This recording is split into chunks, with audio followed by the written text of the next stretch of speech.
Hi, I'm Joe Farace. Welcome to Joe's Movie Club.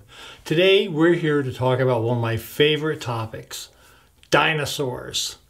And we're going to take a look at 3 Jurassic Park movies and 3 Jurassic World movies, all in 4K. And I'll let you know what I think about them right now. We're here today to talk about dinosaurs.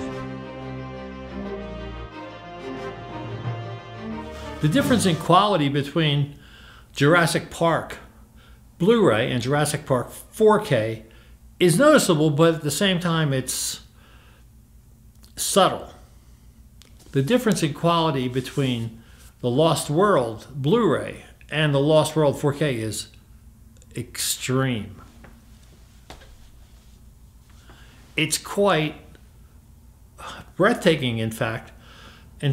From the very get-go, it's an incredible film and well worth the upgrade. If you have the Blu-ray, you don't have to get the whole big set with both. If you can just get the 4K discs, get those. But the scenes on the island at the beginning of the movie, just breathtaking.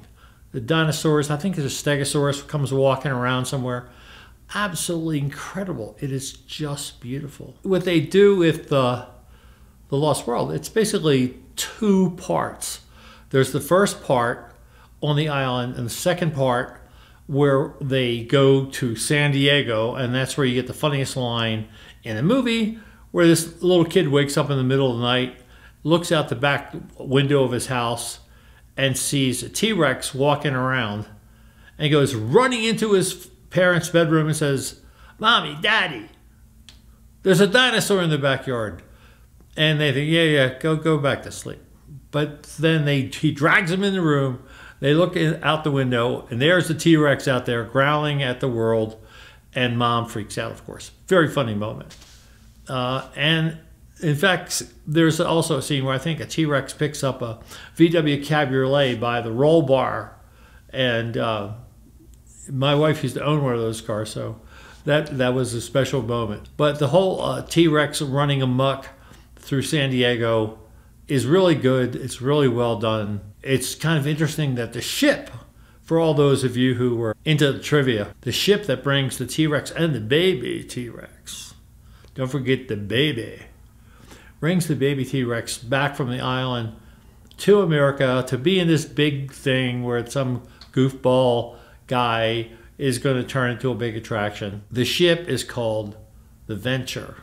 Now, for all you trivia fans, Venture is the name of the boat that went to fetch King Kong back from Skull Island. So there's kind of a homage that they made with that. And there's a bunch of scenes where they're calling the boat on the radio, trying to get him to slow down because he's coming full steam ahead into the dock. I won't tell you why he's going so fast, because if you haven't seen the movie, it's kind of a nice moment. Well, not nice like, sweet butterflies and lollipops. More like, big monsters messing things up. There you go.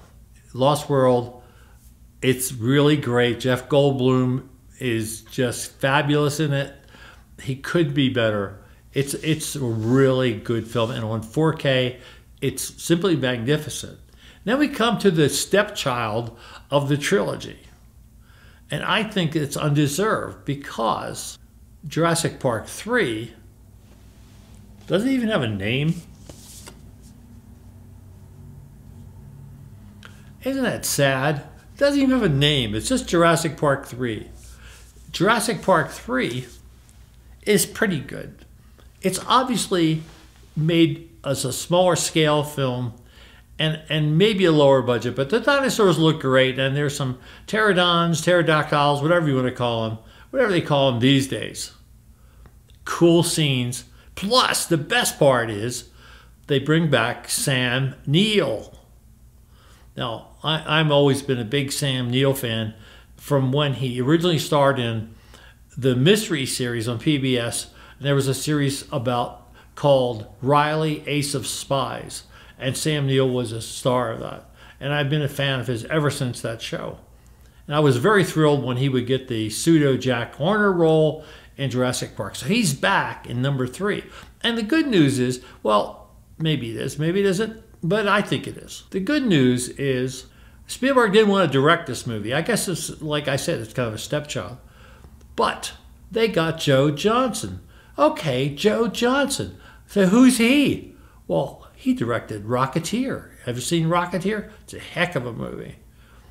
He also directed Captain America, the First Avenger. To many people, including me and other fans of superhero films, this Captain America, the First Avenger, is the best of all of the Marvel superhero movies.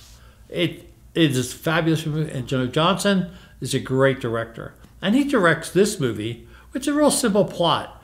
And it's kind of an interesting spin. There's always some helpless kid involved in the first movie, and also in the second movie is Jeff Goldblum's daughter.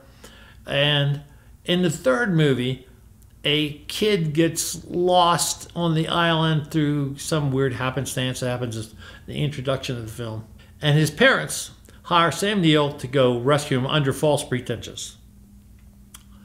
And when they find the kid, he's not helpless. He's been taking care of himself. He's been on the island for a couple of weeks or months, so who knows?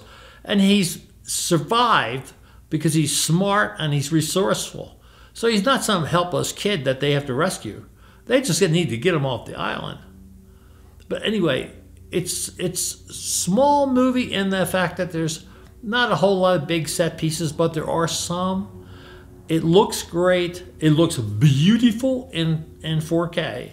And I think it's a very underrated film, and you should definitely make sure you see it and don't say, oh, I don't want to see that one because Steven Spielberg didn't direct it. But Joe Johnston did, and he is a terrific director. Which brings us to Colin Trevorrow, who directed Jurassic World. Jurassic World gets a bad rap, and so does Colin Trevorrow. Man, the people like on the internet like hate him. What the heck? I remember Mary and I going to see Jurassic World in the theater. And I thought, oh, this is pretty good. They're dinosaurs. I'm not a big fan of Chris Pratt. But, you know, he's pretty good. And when I watched it again, when I watched the movie again in 4K, two things stood out. Number one, it is absolutely gorgeous. It looks beautiful. The sound is good. It is a terrific looking movie.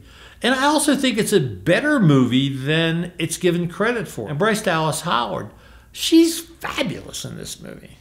The two of them are really good. Some real chemistry between the two of them that really works. And it's really a good movie. I think when you look at it objectively, if you take a look at this movie and say, I don't care that the internet hates Colin Trevorrow for some reason. I don't know if he stepped on somebody's toes or whatever. I don't know what his problem is with the internet. I guess because he's not Steven Spielberg. He did a good job. It's a good movie. And it's a lot of fun, too. And you got the two helpless kids always. There's always that in these movies. But nevertheless, it's really great and looks fabulous. Highly recommend that if you... One of the reasons to get this set, I think, is because it includes the Jurassic World movies. The second Jurassic World movie, Jurassic World Fallen Kingdom, wasn't directed by Colin Trevorrow. And I remember looking at it. It had a different feel to it.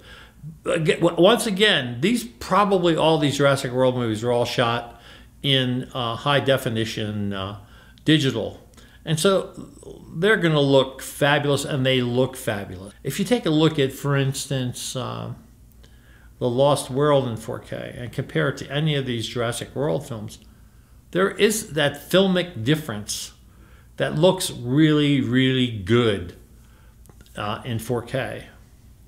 But the look of the Jurassic World films is still pretty darn good. And the second movie has a whole different feel and look to it because it's done by a different director. And I think that adds a little sparkle. I don't know whether Colin didn't want to do it or maybe people, who knows? Hollywood, who can tell? But anyway, it's a good movie. Once again, Bryce Dallas Howard is incredible in it.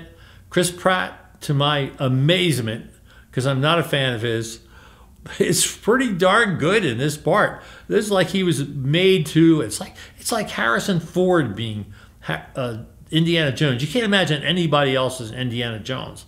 And I think that as the dinosaur trainer, the raptor trainer, he's really great in this part, and he does that whole action thing pretty good. I guess all the practice from Guardians of the Galaxy helped him with that.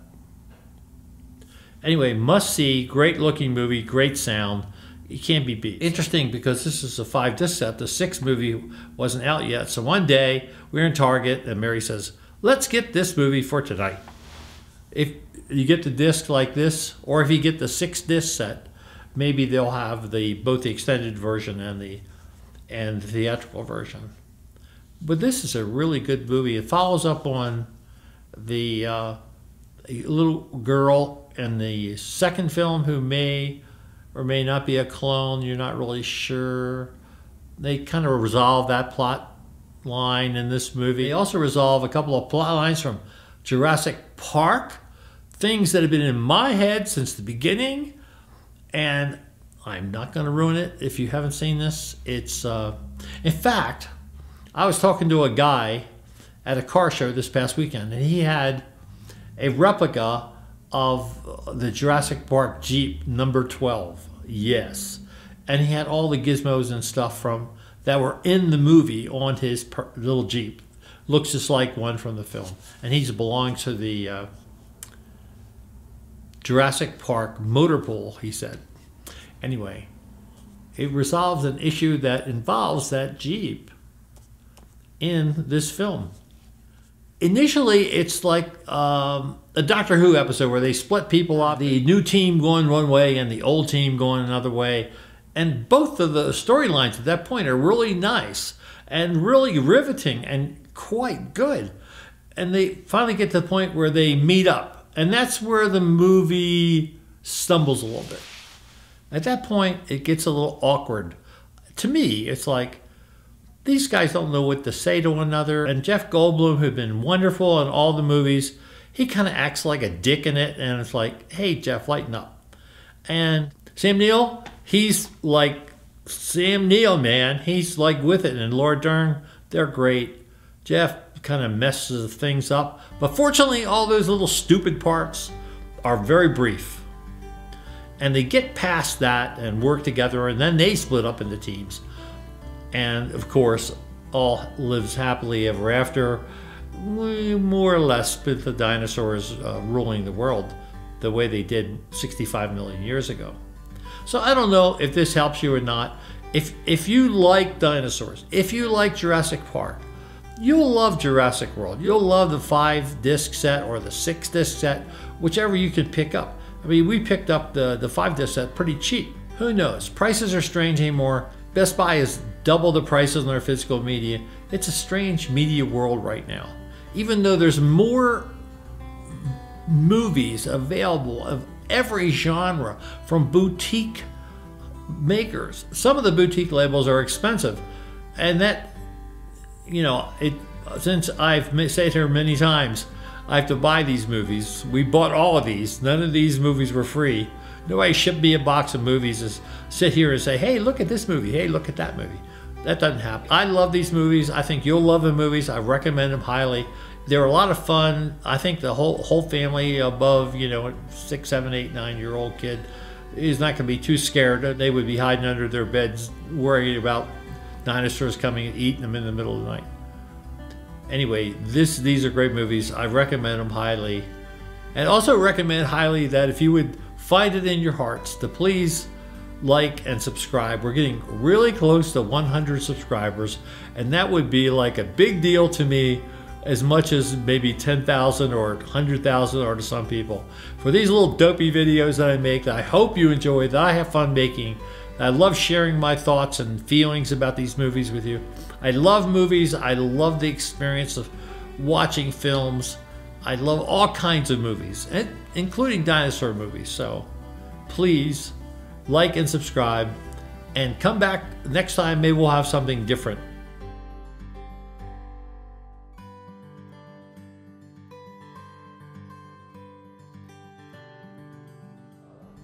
We're here today to talk about dinosaurs. Everybody loves dinosaurs. You like the big ones, you like the small ones, you like the ones that bite you, you like the ones that chase you. Who doesn't love a dinosaur?